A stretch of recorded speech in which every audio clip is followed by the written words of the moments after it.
Assalamualaikum warahmatullahi wabarakatuh. Selamat pagi dan salam sejahtera untuk kita semua. Alhamdulillah wa syukurillah.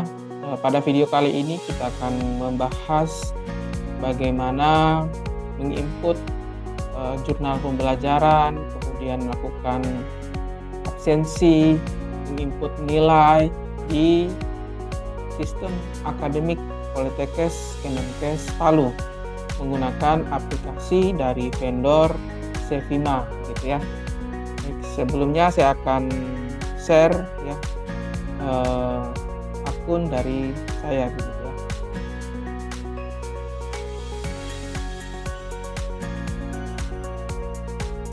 Nah, inilah tampilan dari akun SIAKPAT ya, Sistem Informasi Akademik dari Poltekkes Kemenkes Palu begitu. Tampilannya seperti ini. Ada adlink ya untuk membuat kuis, kelas ya. Kemudian sistem akademik untuk menginput RPS, nilai ya. Kemudian ada SIM akreditasi ya untuk melakukan konsultasi.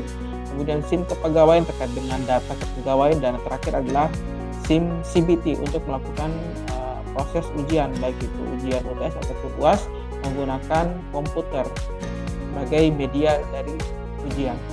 Nah, kali ini kita akan belajar bagaimana melakukan menginput jurnal ya. Yang pertama kita klik SIM akademik, kemudian kita menginput dosen di mana homebase kita berada.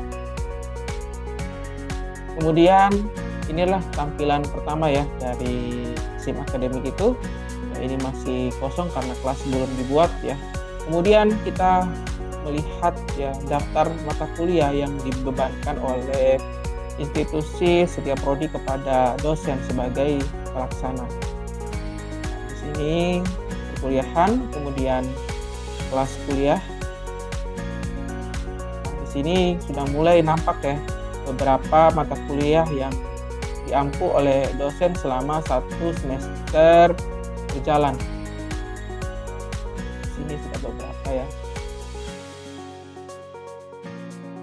Kemudian kita akan menginput jurnal pelaksanaan pembelajaran ya. Saya contohkan di satu mata kuliah yaitu keperawatan medikal bedah 2. Kemudian kita klik di sini ya, rantai ini. Kemudian klik jadwal perkuliahan.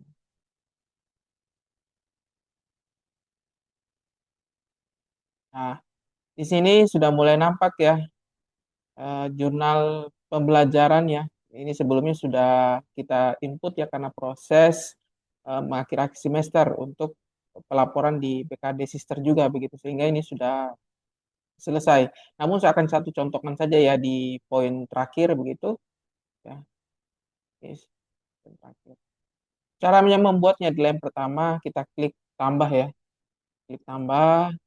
Kemudian di sini ada sesi ya. Sesi ini bertuliskan angka ya, tidak boleh huruf. Menggambarkan minggu kegiatan pelaksanaan pembelajaran tersebut. Misalkan ini adalah masuk di minggu ke-18. Kemudian tanggal pelaksanaannya saya buat hari ini ya, di tanggal 31. Kemudian jamnya saya buat di jam 10. Tapi ini kemudian waktu selesainya jam 12. Kemudian ini adalah kelas ya, jenis pertemuannya ya, apakah dia UAS, kuliah, praktikum atau UTS begitu ya. Ketika ujian itu UAS atau UTS. Namun ketika itu kelas, diskusi, seminar ya yang dilakukan di dalam kelas yaitu adalah kuliah gitu. Namun jika itu bentuknya adalah praktikum, namun praktikumnya tidak dilakukan di laboratorium, namun di kelas, tetap tulisannya adalah praktikum begitu. Namun kali ini saya melakukan kegiatan perkuliahannya. Saya klik kuliah, kemudian statusnya ya, di sini adalah statusnya terjadwal, dimulai atau selesai. Karena ini masih terjadwal, begitu kita klik terjadwal. Nah, kemudian ini bentuknya adalah apakah offline atau online ya. Kalau offline itu merujuk pada ruang mana yang kita pakai ya. Misal ruang kelas ya. Ini ruang kelas. Misalkan ini ruang kelas kosong ya. ini sudah abu-abu, tidak bisa dipakai begitu. Ini kan saat ini masih bisa dipakai ya. Kita klik ruang mana saja yang masih ada, misal Nicholas Fleming ya. Nah, di sini kita kasih keterangan ini adalah ruang kelas. Nah, seperti ini. Gitu ya. Namun ini bentuknya adalah offline. Namun kalau online, nah ini akan abu-abu ya, ruang kelas dan keterangan itu abu-abu, tidak bisa diisi.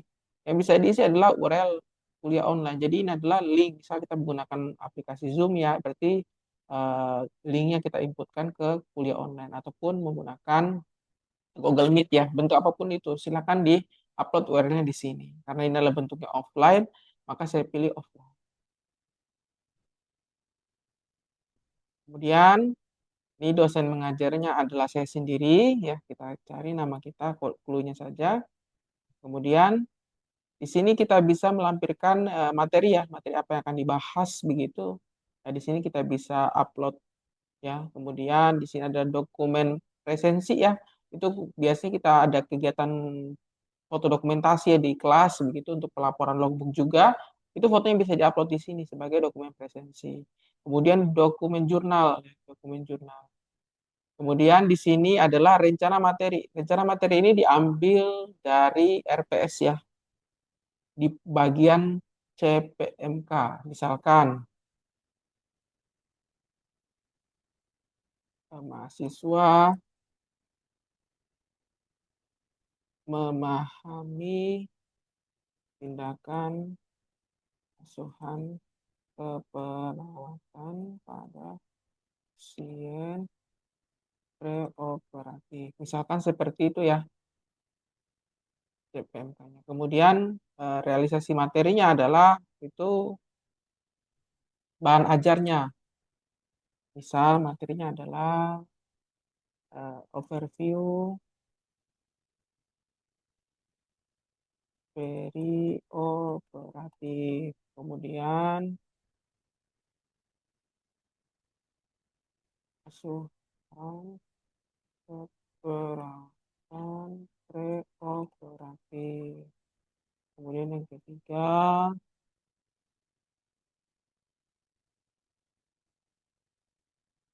form pengkajian khusus pada pasien preoperatif. Misalkan seperti ini ya.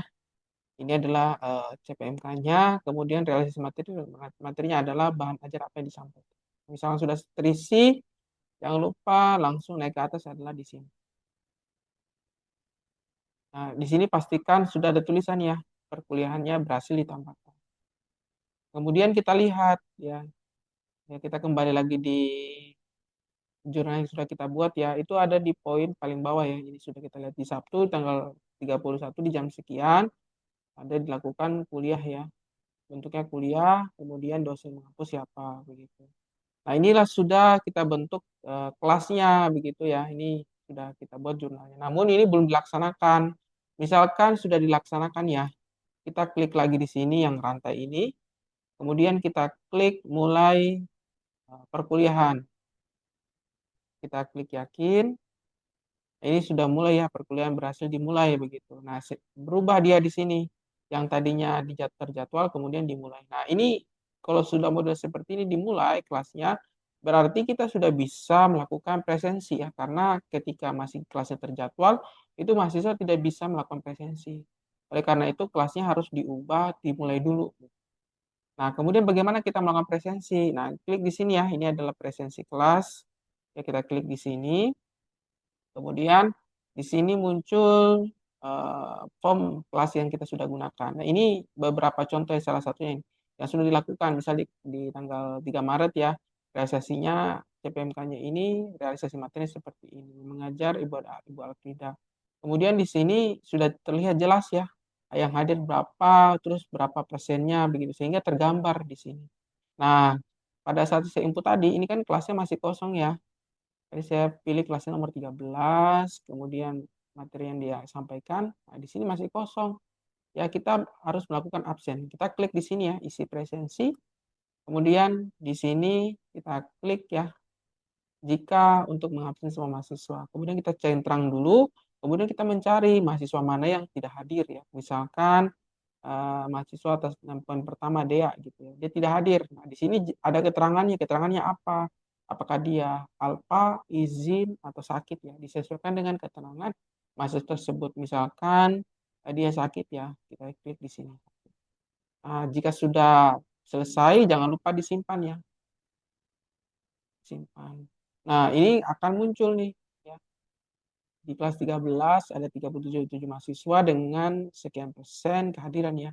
Ini sudah tergambar begitu. Inilah bentuk. Kemudian jika sudah di absen ya selama proses pembelajaran ya selama 1 semester, nah ini bisa kita lihat nih persiapan mahasiswa untuk ujian ya, karena syarat ujian itu adalah absensi harus 100% ya, atau minimal itu 90% dari kehadiran, sehingga mahasiswa bisa ikut ujian sebagai syarat gitu. Nah, bagaimana kita lihat ya, kita naik ke atas ya. Kemudian kita lihat nih mahasiswa di kelas kita itu mana yang rajin, mana yang mengalami penurunan kehadiran ya. Kita klik di sini mahasiswa. Kemudian di sini ada pelaporannya, apakah dia bentuknya lembar presensi ataupun laporan presensi ya. Kita klik salah satu. Yang pertama, kita lihat nih lembar presensinya modelnya seperti apa. Nah, kalau di lembar presensi modelnya seperti ini ya. Di sini ada tanggal pertemuannya sampai berapa kali tatap muka gitu, di tanggal-tanggal sekian gitu. Kemudian di sini jelas ya, ada tulisannya kalau ini hadir. Kemudian warnanya hijau, berarti mahasiswanya rajin nih gitu ya, hadir terus. Namun di poin 16 ya, misal Rafriani. Di sini kan terlihat ya warnanya kontras berbeda ya, di sini ada warna merah dengan keterangan di sini ada izin dan alfa. Ini berbeda ya kelihatan. Nah, inilah beberapa gambaran mahasiswa mana yang tidak hadir begitu. Jelas dia di minggu keberapa dia tidak hadir, misalkan I-nya di minggu keberapa, di minggu 17. Berarti dia tidak hadir di minggu 17 begitu. Ya, ini gambarannya seperti ini. Namun kalau kita lihat dari gambaran secara keseluruhan ya, sebagai summary-nya saja begitu, kita kembali ke sini. Ya, kita klik laporan presensi. Nah, laporan presensi modelnya seperti ini ya. Ini lebih summary saja ya. Hasil akhirnya begitu dari berapa pertemuan mahasiswa tersebut tidak hadirnya berapa kali. Misalkan dari Natasha dari 21 kali pertemuan ternyata dia hadir terus. Ya, di sini digambarkan 100% ya. Gitu. Kemudian di poin 1 ternyata dia tidak hadir sekali ya dengan sekian persen kehadiran. Gitu. Nah, ini bisa menjadi gambaran persiapan mahasiswa untuk ujian ya. Karena ketika kita menggunakan sistem CBT ya, akan syarat utamanya mahasiswa harus kehadirannya di atas 80% gitu. Nah, jika di bawah 80% seperti satu mahasiswa ini kasusnya ini poin 16, ini ketika dia akan mengakses CBT pasti tulisannya mohon maaf presensi Anda di bawah 80%. Silakan menghubungi dosen yang bersangkutan. Nah, ini model seperti itu keterangannya. Ya, ini dia. Sehingga dia tidak akan bisa mengakses laman CBT ketika ujiannya menggunakan ujian tersebut begitu. Nah, ini menjadi syarat juga untuk mahasiswa sehingga harus tingkat kehadiran di atas 80% sebagai syarat mengikuti ujian. Nah, kemudian apakah absen ini bisa diubah ya, bisa atas 80% sehingga mahasiswa tersebut bisa mengikuti ujian. Itu dikembalikan ke kebijakan masing-masing dosen. Ya, bagaimana bentuk penugasannya begitu untuk mengganti presensi. Sehingga kehadirannya tersebut di atas 80% sehingga mahasiswa ini bisa diikutkan untuk ujian bentuk CBT begitu ya. Jadi kehadiran yang seperti ini bisa diganti kembali ya.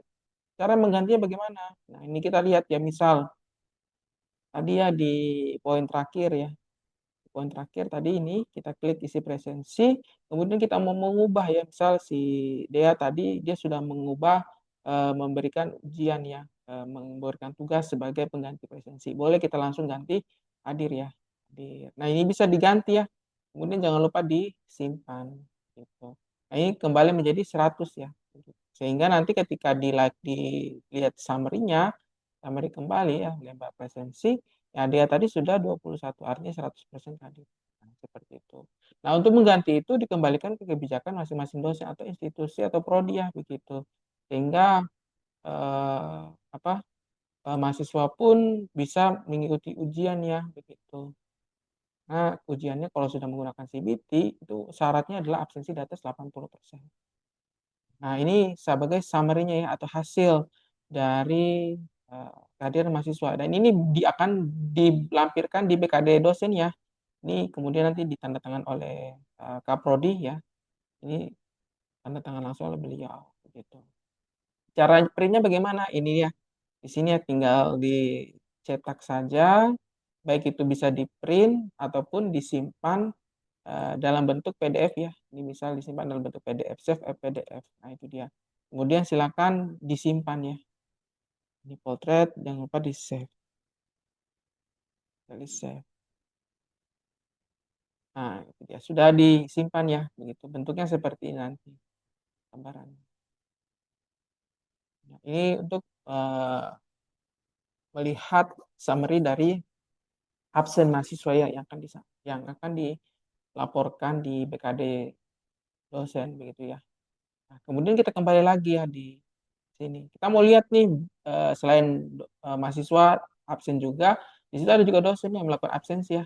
Kita bisa melihat di lembar presensi. Ini kita klik lembar presensi untuk dosen, nanti gambarnya seperti ini ya. Ini terlihat ya dari Bu Novika itu berapa kali pertemuan di tanggal berapa saja begitu ya. Kemudian ada saya sendiri itu di beberapa kali pertemuan begitu. Ini akan nampak tergambar begitu ya. Kemudian bisa kita cetak juga ya, kita simpan. Sama dengan tadi presensi mahasiswa. Seperti itu.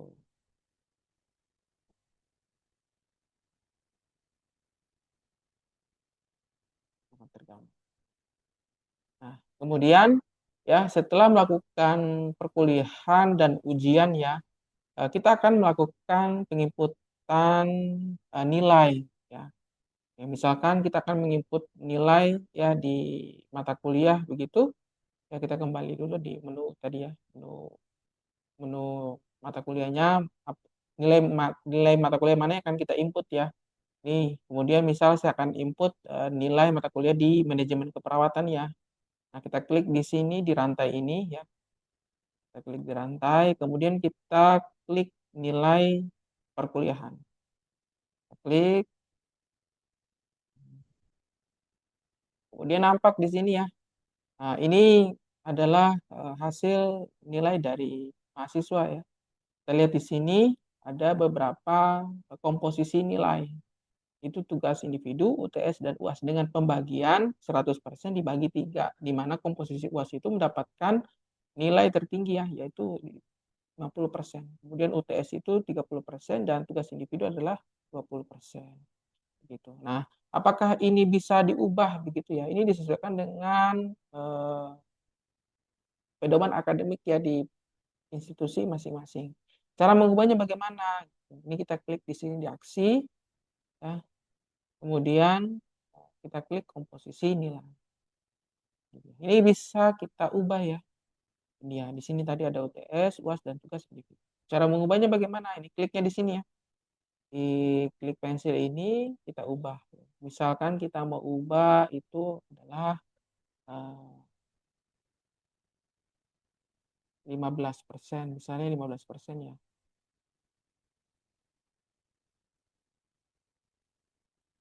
15 15%. Misalkan seperti itu ya, 15%. Kemudian kita klik disket ini ya, save. Ini akan berubah ya, berubah komposisi nilainya tidak menjadi 100 ya. Namun kita akan ubah di komposisi nilai yang 100 harapan. Misalkan UTS-nya kita naikkan ya, jadi 35%. Nah, ini dia. Jadi komposisi total keseluruhan adalah 100% ya, tidak boleh kurang dari itu. Nah, ini dia komposisinya. Ini bisa diubah ya sesuai dengan eh, pedoman akademik di setiap institusi.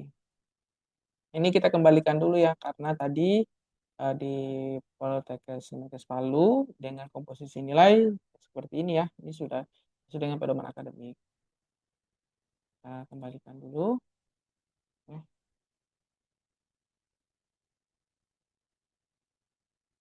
Ini sudah menjadi 100 ya. Kemudian kita kembali ke perkuliahan. Ini dia. Ini sudah akan berubah ya. Kemudian kita akan menginput nilai ya. Input nilai. Ini nilai sudah kita input ya. Namun ada perubahan begitu ya. Ini bisa dilakukan penginputan nilai itu secara manual atau maupun menggunakan template. Nah, kalau kita menggunakan manual, kita bisa melakukan edit ya. Di sini edit. Edit. Nah, ini di sini kita bisa memilih ya. Ini bisa mengubahnya secara manual.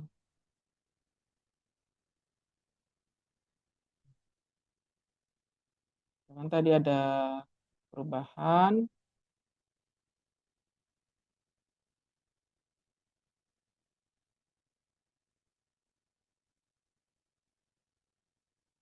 Ini ada perubahan ya, tapi tidak ikut nilainya jadi 56 misalnya. 56. Kemudian terus ini bentuknya. Kemudian jangan lupa disimpan ya. Simpan. Nah, ini akan kelihatan ya. Ini secara manual.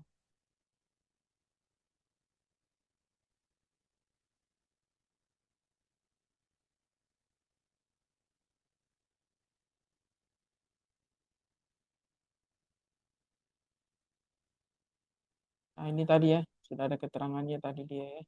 Jadi keterangannya tidak ada gitu. Sekarang sudah ada.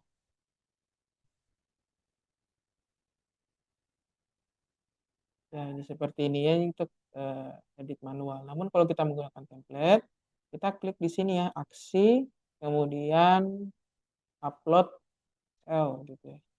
Ini kita upload Excel. Kemudian kita klik template-nya ya. Klik template-nya. Dan tadi template-nya ya sebelum kita isi, kita downloadin template-nya di sini ya. Ini sudah disediakan template. Tinggal kita menyesuaikan nilai mahasiswa begitu ya. Ini kita cari template-nya. Kemudian di sini tadi ya. Kemudian kita klik dan jangan lupa di upload ya. Upload.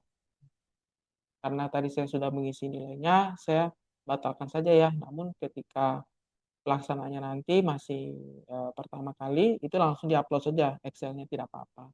Nanti gambarannya akan langsung terisi secara otomatis ya di poin setiap mahasiswa begitu. Langsung secara otomatis. Ini akan mempermudah dosen untuk menginput nilai ya di akhir semester begitu. Sehingga tidak perlu lagi menginput satu persatu. Lebih menggunakan template saja begitu. Sehingga kejeliannya itu bisa meningkat ya. Jangan sampai kita menginput satu persatu itu kan agak lama begitu. Lebih baiknya menggunakan template begitu. Nah, ini misalkan kita sudah menginput nih nilai secara keseluruhan ya. Kita mau melakukan print out dari nilai tersebut sebagai pelaporan BKD kita ya. Di sini kita klik aksi, kemudian kita lihat nih cek cetak nilai perkuliahan dan cetak nilai mahasiswa. Misalkan kita mau cetak nilai perkuliahannya, kita melihat. Nah, gambarnya seperti itu nanti ya, tergambar jelas di sini ya. Nama Fengri, tugas individunya berapa, tugas UTS, UAS, dan nilai dan berapa gitu ya. Ini gambarnya seperti ini untuk nilai perkuliahan sudah bertanda tangan ya. Kemudian kita mau melihat ya gambar yang lain, misal kita mau cetak nilai mahasiswa ya. Tiga. Nah, ini masih error ya. Jadi belum tersedia begitu. Namun kita akan menggunakan ini saja ya, ini kan sudah cukup ya. Bisa dilaporkan di BKD dosennya. Nah, sudah ada nilai dari mahasiswa sudah dijelaskan. Jadi silakan tinggal dicetak, kemudian disimpan ya. Save, kemudian ini sudah diproses seperti itu. Ya, jadi menginput nilai tadi sudah kita lakukan ya. Kemudian tadi yang pertama kita membuat menginput jurnal mengajar begitu. Kemudian yang kedua kita membuat resensi ketika kelas sudah berlangsung, dan yang ketiga kita menginput nilai akhir mahasiswa ya tadi seperti itu. Baik, terima kasih teman-teman sudah menonton tutorial kali ini.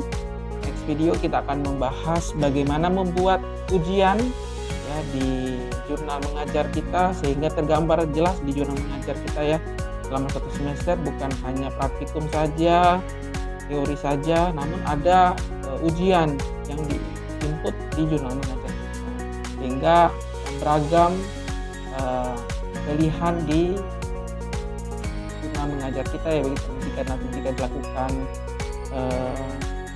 audit pembelajaran itu sudah jelas tergambar bahwa si dosen melakukan praktikum, melakukan perkuliahan, kemudian melakukan ujian juga seperti itu. Baik, terima kasih. Sampai jumpa di video selanjutnya. Assalamualaikum warahmatullahi wabarakatuh.